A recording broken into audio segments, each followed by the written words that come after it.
டெல்லியில் 11,000 கோடி ரூபாய் செலவில் 2 பெரிய நெடுஞ்சாலை திட்டங்களை பிரதமர் மோடி இன்று தொடங்கி வைக்கிறார். தலைநகர் டெல்லியில் போக்குவரத்து நெரிசலை குறைக்கவும் பயண நேரத்தை குறைக்கவும் திட்டம். உக்ரைனில் வரும் நாட்களில் அமைதி, செழிப்பு மற்றும் முன்னேற்றம் ஏற்பட பிரதமர் மோடி வாழ்த்து. இந்தியா உக்ரைன் இடையேயான உறவுகளை மேலும் வலுப்படுத்த கூட்டு உறுதிப்பாட்டோடு இருப்பதாகவும் கருத்து. அலாஸ்காவில் ட்ரம்ப், புதின் இடையே நடைபெற்ற சந்திப்பிற்கு இந்தியா வரவேற்பு. உக்ரைன் போர் விரைவில் முடிவுக்கு வருவதை காண உலகம் விரும்புவதாகவும் வெளியுறவுத்துறை கருத்து. அதிபர் ட்ரம்பை நாளை சந்தித்து பேச இருப்பதாக உக்ரைன் அதிபர் ஜெலன்ஸ்கி அறிவிப்பு. அலாஸ்காவில் இருந்து ட்ரம்ப் திரும்பும்போது 1.5 மணி நேரம் ஜெலன்ஸ்கியுடன் தொலைபேசியில் பேசியதாக வெள்ளை மாளிகை தகவல். ரஷ்யாவிடமிருந்து இந்தியா கச்சா எண்ணெய் வாங்குவதற்கான எதிர்ப்பிலிருந்து அமெரிக்கா பின்வாங்குவதாக தகவல். இந்தியா மீது கூடுதல் வரி விதிப்பை அமல்படுத்தினால் பெரும் விளைவுகளை ஏற்படுத்தும் என்றாலும் அதை செய்ய மாட்டேன் என ட்ரம்ப் உறுதி.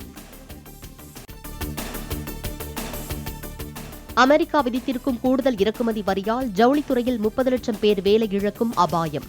தொழில்துறையில் ஏற்படும் பாதிப்பை தடுக்க நடவடிக்கை மேற்கொள்ளுமாறு பிரதமர் மோடிக்கு முதலமைச்சர் மு.க.ஸ்டாலின் கடிதம்.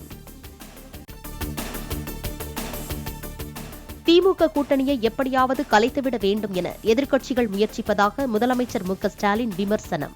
போலி செய்தியை பரப்பினாலும் கூட்டணியில் ஒற்றுமையாக இருப்பதை அவர்களால் தாங்கிக் கொள்ள முடியவில்லை என்றும் சாடல்.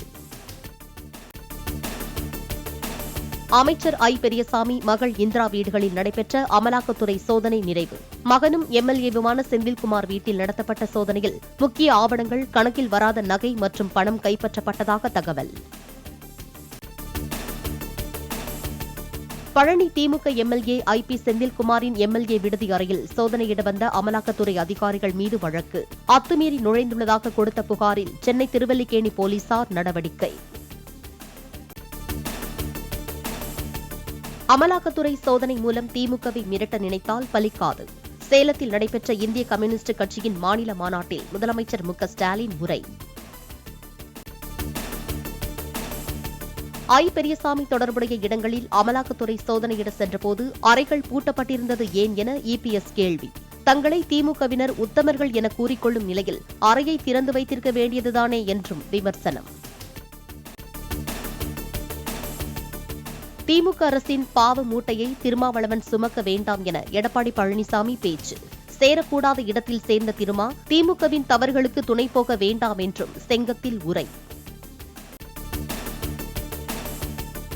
மத்திய உள்துறை அமைச்சர் அமித்ஷா ஆகஸ்ட் 22ஆம் தேதியன்று தமிழகம் வரவுள்ளதாக தகவல்.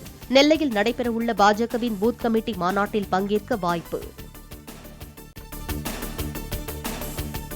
திட்டமிட்டபடி ஞாயிறன்று பாமகவின் சிறப்பு பொதுக்குழு புதுச்சேரி அருகே நடைபெறும் என ராமதாஸ் அறிவிப்பு. பொதுக்குழு ரத்து செய்யப்படுவதாக விஷமிகள் சிலர் தவறான தகவல்களை பரப்பி வருவதாக குற்றச்சாட்டு. தைலாபுரம் வீட்டிற்கு வந்த அன்புமணியுடன் எதுவும் பேசவில்லை என ராமதாஸ் திட்டவட்டம். இருவரும் பரஸ்பரம் வணக்கம் மட்டுமே வைத்ததாகவும் விளக்கம். அன்புமணியுடன் சமாதானமா என்ற கேள்விக்கு வழக்கம்போல் சினிமா பாடலை பாடி ராமதாஸ் பதில். அன்புமணியுடன் சமாதானம் ஏற்பட்டதாக பரப்பப்படும் தகவல் பொய் என்றும் மறுப்பு. தொடர் விடுமுறை காரணமாக சுற்றுலா தலமான கொடைக்கானலுக்கு குவிந்த சுற்றுலா பயணிகள். இரவு நேரத்திலும் நீடித்த போக்குவரத்து நெரிசலின் கழுகு பார்வை. திருச்செந்தூர் கடலில் ஏற்பட்ட அலையில் சிக்கி அடித்துச் செல்லப்பட்ட பக்தர்கள். பாறைகள் மீது மோதியதால் சிறுமி உட்பட 10க்கும் மேற்பட்டோருக்கு கால் முறிவு. புதுச்சேரியில் கடலில் குளித்த ஒரு பெண் உட்பட தனியார் நிறுவன ஊழியர்கள் 3 பேர் நீரில் மூழ்கி பலி. ராட்சத அலையால் இழுத்துச் செல்லப்பட்ட விபரீதம்.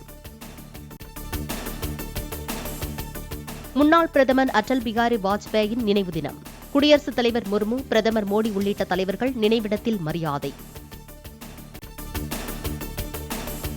சர்வதேச விண்வெளி நிலையத்திற்கு சென்று திரும்பிய விண்வெளி வீரர் சுபான்ஷு சுக்லா இன்று இந்தியா வருகிறார். பிரதமர் மோடியை நாளை நேரில் சந்தித்து பேசுவார் என எதிர்பார்ப்பு.